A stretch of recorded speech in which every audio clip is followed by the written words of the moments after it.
Hi, my name is Felix. I'm an architect on the order management. In case you don't know, we're part of Magento. We're located in Barcelona and around 80 people working on the project. So, the talk is called Follow the Order Management Down the Rabbit Hole. My goal will be to present you briefly what the order management is and why you would need one in many cases, and to look a bit into technical details of how we decided to create the order management, so you can understand a bit better.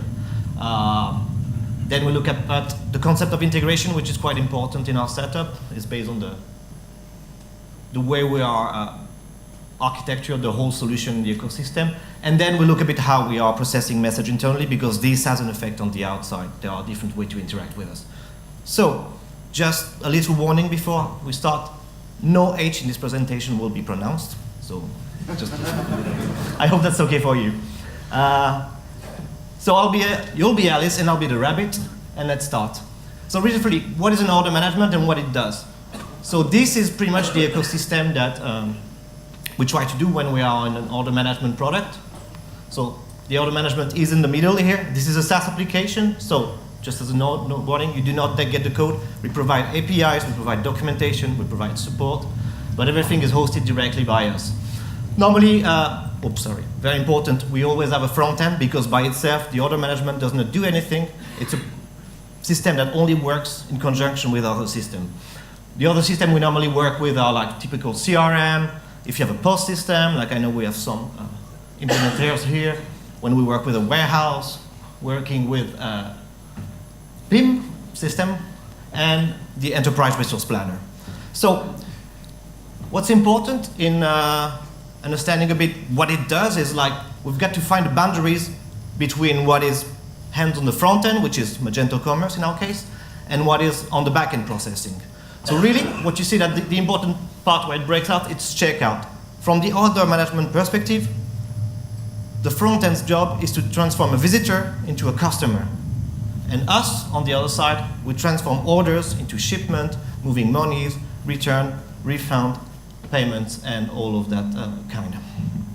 So really, once checkout is down, we take care of everything of the orders. There's a copy that's directly installed. So let's look a bit about how a setup normally works. So this is a fairly simple setup you would find. You'd have on the gray box here, so that would be hosted by the partner system integrator in our case. So here you have MC, which is Magento Commerce. You would, by example, have a payment provider extension like PayPal, Braintree, Ingenico, or whatnot, connected directly to the provider. And until checkout, you would be responsible for all payment maneuvers.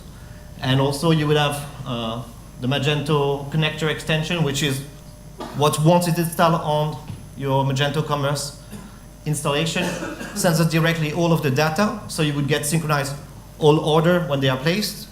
We will send you the stock. We'll get updates on the orders when we're moving them. And the catalog. We get all of the catalog directly once this is installed. So important thing here, we've got what we call a payment middleware and a logistic middleware. So really, from our point of view, from the order management point of view, everything we communicate to is a middleware. It's a software that is used to transform message from one system to another, because we're really talking directly to the system. So in that sense, the connector here is also a middleware that transforms directly our API into Magento Commerce API. So here what you see, the payment middleware, is the bridge that will take care of all the messages once we've taken care of the order. So if there's a refund to be done, the message will go from the order management to the payments provider through that payment middleware. And also, when we do shipment or when we receive return notification, the same thing will happen here with the logistic middleware. So we'll look a bit into details of how those programs are working and how the communication is doing right now. We'll be talking about how we are communicating on a very low level setup. So the API we decided to use is JSON-RPC. I don't know if anybody is familiar with it. So we're not using REST, we're using RPC. So RPC is remote procedure call. So what it means is that instead of accessing entities and using verbs like you do normally in REST, there you're actually asking us to run a function on our server. So the most simple example would be, by example, add 2 and 2, and we would return a 4. So we'll look a bit how this RPC is done right after. Second point important is that we're using auth to make all communication between all implementations that we have. So it's pretty simple. You ask for a token, we give you one. It's valuable for an hour or so.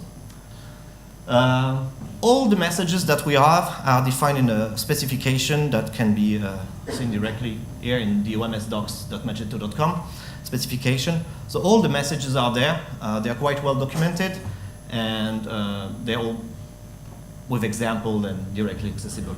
So important for us is that we have 3 types of messages: command, query, event, and we are very keen on separating very well. This is important to us because they go all different ways to be communicated to each other. So command is a request to a system to make a change. So typically, I would like to cancel an order. So you ask us, typically, from the back office of Magento, you click a button, I'd like to cancel that order. So we receive this notification directed to us, which is important, and we will tell you whether we can cancel this order or not, and send you directly the answer. An event is, once the order gets canceled, maybe there are more systems interested in this event, and we will propagate it to any system that subscribes to it. So an event you cannot say no to. It happened, it happened. So you need to, if you need to do something with it, you subscribe to this event, and you act on your system upon it. And the last thing that we have are queries, just very simple. What's the status of this order? How much stock is there for this source, for SKU and a source, for example?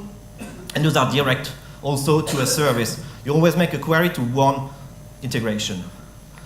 So quickly, JSON-RPC.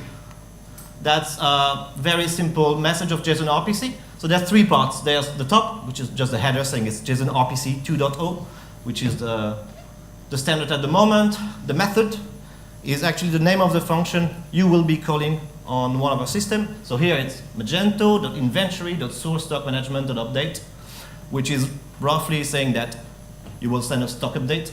And here in params, you've got the body of the message, what you will find in the specification. So here we're saying that warehouse 1 has that time for that SKU at 100 quantity. Roughly speaking, that's pretty much it. All of our messages are based on this. The registration, the business messages, the error reporting, everything is based on this service. One important point with JSON-RPC is that because we're using function, we're not using URL. URL are pretty limited the way we use it. The only thing you would do in a URL is that you specify the client for which you work with. And also if you want to talk to a specific integration, that's what you'll be passing. So if you want to talk to the order management, the inventory service, specific warehouse, you'd be saying /luma for the client, by example, / that integration name, warehouse 1, by example. Important also, because you're only calling one URL and we're not using directly verbs, is that there's 2 layers. Unlike REST, if there's an error, we will return you 200 if this is a business error. All the errors are here, locating directly in the response that we will send you. If nothing happens and the command is accepted and everything is good, then you will get this kind of result, which is, it takes a while to get used to this, but this means 200 accepted. Authentication process. So here, nothing specific. You go to our auth server, you give us credential, client ID, you get a token, and it's a bearer type token that expires in 300,000 seconds. So once you've got this token, what you can do. So the first thing you want to do integrating with our API would be to register a new integration. So pretty much giving us a callback URL. We'll see why integration is a bit more than just callback URL. But that would be it. So you would call us register system, or we like to call our API gateway service bus. And you call your integration warehouse integration example, and you give it that URL. So now, if we want to communicate with that one integration, we will be calling that URL back. So integration. We reached a very simple integration. We've seen that there's many types of integration for payment, logistic, and many other types of things actually. We'll see a bit more about how to build a real logistic integration, which is the most simple thing you do in any project. So what's a logistic integration? Warehouse. So warehouse really, at the basic, it does only 3 things if you're just sending packages. We would be requested shipment to you, so please ship that SKU to that person. And when you do so, there would be two types of event that you can send to us. The line is shipped, the line is cancelled. So it means I cannot ship for whatever reason. There's no SKU, there's no quantity available or whatnot. So if you want to do that kind of integration, you need to tell us that you're warehouse management so we know how to communicate with you. So that's where in the register call, you would set up the contract. Warehouse integration example, with that API, that URL as a callback URL, will be contracting the Magento logistic warehouse management, which is implementing those three. So if we look quickly at the specification, so what I've talked to you, but you're not seeing it. Up, there you go. So if we look clearly at this, you'll see that this is our live doc. Oh. Little error, there you go. Not really good with the close mouse. Yes, there you go. So this is our live documentation. As I tell you, it's very important for us what is a command, what is an event, so they will be always specified because an event will be sent to everybody, a command will be sent only to one person. And if you're interested a bit in the type of message that we have, they're all here. They're divided by structure. And you will see that there's the shipment request, which is a quite large event, and then we'll see line shipped and line canceled, which are the only event that you will find on this page. If you're interested, have a look at this. I'll provide a link on Twitter. Let me go back to the presentation. Very good. So, once you get this, actively what you have is the one here. You have an integration, so a software that will receive our message, of which we will expect to receive your message, and that responsibility would be to connect directly to an already existing WMS or warehouse management system, any kind of, or a POS, by example, if you're doing some in-store pickup or ship from store. And the good thing with the integration is that you can have many of them. You can have, in a complex enterprise setup, you have more than one warehouse. You might have more than one country. You might have more than one software. So you can register as many integrations as you want. You can name them. And internally, we will do the mapping between which is the physical source, so the entity in our system describing that warehouse, and the integration. So really, in the end, integration is a concept. Those two integration could be hosted on the same software, using the exact same thing, and you do all the routing locally. That's not a problem. So in the end, when you think about a middleware, what a middleware really is on one side, a contract that you must respect, and on the other, the actual integration to the partner. So in that case, by example, the LSP. Normally when you work with WMS, they're always, most of the time, very old software that accept funny formats, or they want things to be sent once a day, all the shipments at 5 in the morning in a nice CSV file. So this would be done the responsibility here of gathering all of that information and from time to time sending all of the shipment requests to the warehouse. And you could do the exact same thing on the opposite of like receiving that CSV file with the 1,000 orders that have been shipped that day and send us all of the messages. The good thing about this design of middleware is that it's very easy to test. You can write tests very easily for this because it is just communication. So if you can mock an HTTP call or make a real HTTP call to that service, then that's it. You get it tested. You're pretty sure this will be working in production. There are, talking about middleware, there are many solutions that you can reuse on the market. If you're interested, we can talk about it later. You don't have to build it yourself. Some of our clients actually do build them themselves because if you're good at retry mechanism and you know how to use a RabbitMQQ, then it's very easy to write and you can get very good control of it. Now the last part is we'll be looking a bit at how we're processing those messages and what we're doing because we are giving you the control of how we process those messages. So roughly speaking, that's what our architecture look like. You outside with the middleware and us in orange.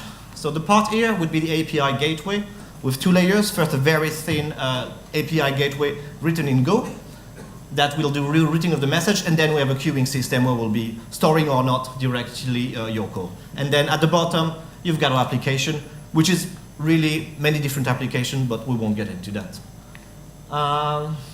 If you want to send us an asynchronous command, that's the most typical case. You want to create an order on a system, but really if there's a problem, you might not be interested directly because you'll review that later. So you'd be sending a comment directly. We will be storing in the queues, and when it times come, we will be processing it directly. So the good thing by using this explicitly is that you can literally bombard us with thousands and thousands and thousands of messages without caring about you handling directly the error handling live, because this is not necessary typically for an order. This is typically the case of us not importing an order, we don't know the SKU. So let's review that afterwards when there is time. And the good thing is that if there's a rush on your system, we will be able to accept everything. In case we've got a problem on our side also, it makes us sure that we can retry the message until it is working. Events. The way the events are working is that at the top here, there's a command modifying our system. We take some actions, we process it, and then after that, we need to notify. And sometimes only one command can produce multiple events and send to many subscribers. So us also by using a queue internally, what happened is that in case for whatever reason this network is not working or any kind of communication error, we will be retrying to send you that file over and over again until you finally accept it. And that means that as many systems can be connected to us as possible for one event. Anybody can subscribe to any event. You're sure that you will get a copy of that event one day or another when you're back online. Query is very simple. You just call the API gateway, and the API gateway calls the service, and we give it back to you. So that's what happens when you also use a synchronous comment. Typically, if you want to cancel an order, I'm quite sure you're very interested to get the answer quite quickly, whether it worked or not. And that's pretty much the exact same call you would do here. That's pretty much it for the overview. So we quickly seen what happened when it's necessary to have an order management and what it does. You know that we're using JSON-RPC. The main reason is for us to be able to route the message and to have a single point of entry and everybody have the exact same interface so we can communicate with you. We've been looking a bit at how we're processing the messages. So there, I've talked about the URL, and here in the URL, you can specify how you want us to process the message. So we can broadcast your message, we can call what we call remote, means to call directly from the API layer to the source, or you can have the third call, which is called delegate, which is the one where it's asynchronous and directly down to the queues. Last but not least, sorry, not the right button. There, yes. We are going to the exact same loops as we make you go through. All of the message that we use internally between our service and our different application, we are also creating the specification for them, and they're using the exact same process. And the reason why that is that this is how we'll be able to bring the extensibility that all the Magento products have. So there, any message, for example, the sourcing. So sourcing is something that happens when you place an order and you don't know to which source. So exactly what Igor talked about, we've also got a similar process. So in case you want to do any process, or you want to log it, or you want to register it in an ERP, you'll be able to extend those messages, do whatever process you need to be able to do, and then pass the message on to us to let us do the process. So all the messages that you see, they are somehow extensible, and that's how we provide this extensibility concept of Magento. That's under the hood, just to know a bit how this is done and what kind of technology we're using. Most of it is written in PHP, but all the processes that start to be heavy loaded are even now written directly in Golang or in Java, because we all know the problem with PHP is that threading is not very well supported, and it's not meant to be that way. The rest is a bit all the database that we're using that's interesting. We use Redis when it comes to storing very little data at where reading is very important. Elastic Cloud, we use that for the logging. We use heavily Docker when it comes to testing. And of course, a bit of Oracle and Aurora when it comes to storing relational data. Any questions? If not, I advise you to have a look at the OMS dev docs. There you will find all the information. So it's omsdocs.magento.com. And pretty much everything I've told you, will be able to find it there directly.